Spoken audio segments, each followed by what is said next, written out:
Hello guys, and welcome back to a brand new episode of the Aston Villa Career Mode here today on FIFA 16. This is episode number 27, and we do start today's episode off by offering Michael Keane a new contract. He is actually asked for an increase. He has asked to be sold as well, which we'll see near the end of the episode, but we did give him a new contract anyway, and we're looking to play him more as well because I don't want to lose him. He's a really good young player, and you can see there Panaria nearly goes up to a 70 in training. Now Panaria, by the way, actually wanted his. I was looking at everyone's contract. Sorry, at the end of the episode after I stopped recording, just before I was waiting for the file to process and stuff, getting it ready to edit, which I've just done.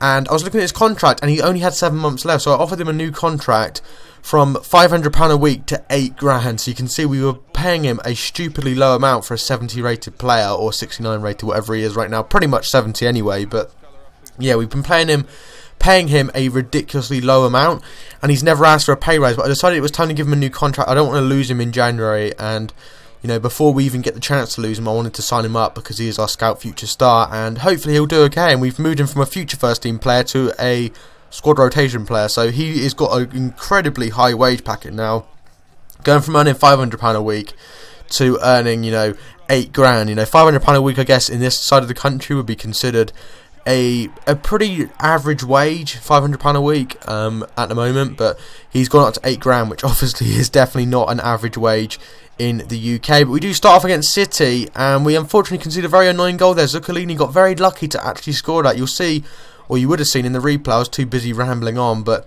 you would have seen like he hit the post at such an awkward angle. I couldn't believe it actually went in. I thought it was sure to go wide. And we kind of just spent the rest of this game trying to play catch up, playing away from home at the Etihad. I think the pressure was really on the players, and the players just didn't feel as good as they have done before. We were getting a lot of chances, but we just couldn't seem to do much with them. City obviously having one of the best defences in the league, if not arguably the best defence, with the likes of Vincent Kompany and Nicolas Otamendi, who they brought in the summer from Valencia. So it was a really difficult game, and you can see we were trying to use El Shaarawy for a bit of skill, but it just wasn't working. No matter how hard I pushed, I couldn't get close enough, and we come so close there, literally astonishingly close, and unfortunately we do actually walk away with nothing. We actually lose 1-0, which is really disappointing, although, to be fair, Man City are probably, in my opinion, the best team in the league.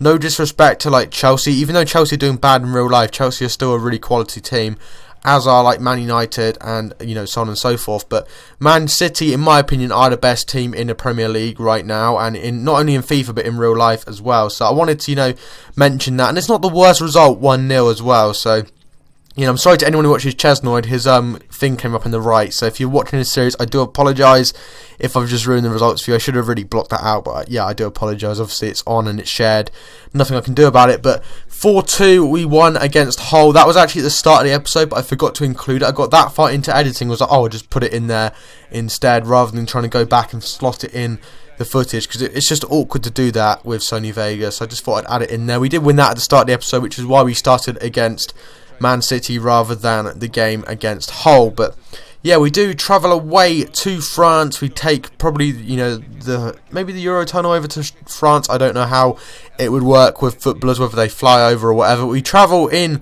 to France, and we do play Monaco at their home ground. They have got Falcao back, Radamel Falcao from Chelsea, obviously on a 1-year loan there, returned in this second season. So we'll see if Falcao can do any damage against us today. And to be honest, guys, I was going to sim this game, but I thought, it'd be a nice test for our team to see how we can do. We just lost to City, and Monaco are still a very big team, but definitely not on the same path as Manchester City. They lost a lot of their good players, Monaco, and their team's kind of gone downhill a little bit from what they originally set out to do with the amount of money they got taken over with a couple of years back.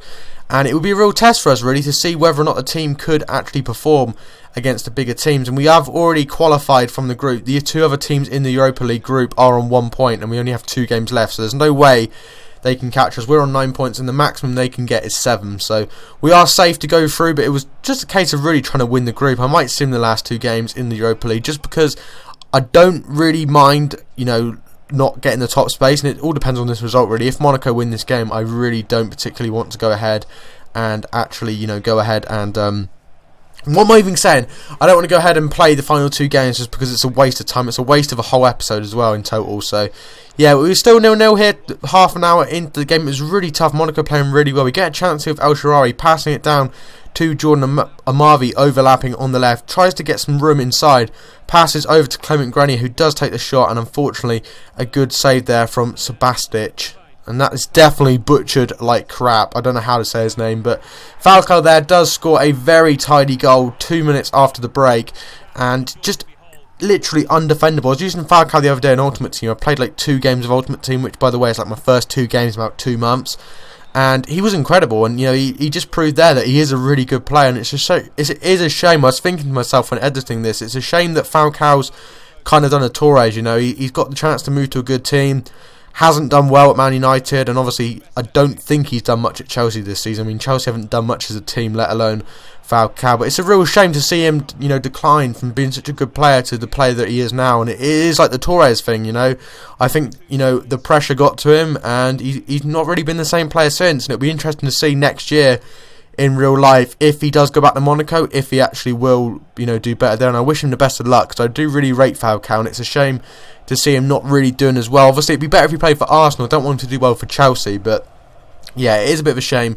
Nevertheless, we do unfortunately lose that game 1-0. So 2 1-0 losses in this episode. Really, really disappointed with that, actually. And that's actually going to be the last game of the episode, which is kind of a little bit frustrating, to be honest. But anyway, guys, we do continue on with some training here. Panaria is now obviously a 70 rated, and he's just doing so well. Really do want to try and grow him, and we'll be continuing to train him pretty much every week to the end of the season. We see him again at Stoke and win 1-0, and we get a few transfer requests here from Michael Keane and Ali Suzuki. But I did want to say, I really do apologise if you guys don't like me simming the game. Some of the games I just don't see the point in playing, and if it's a home game and I feel like we can win it, I'd rather simulate it and get the season on with, because we are already really far behind with this career mode, and I've slacked a lot.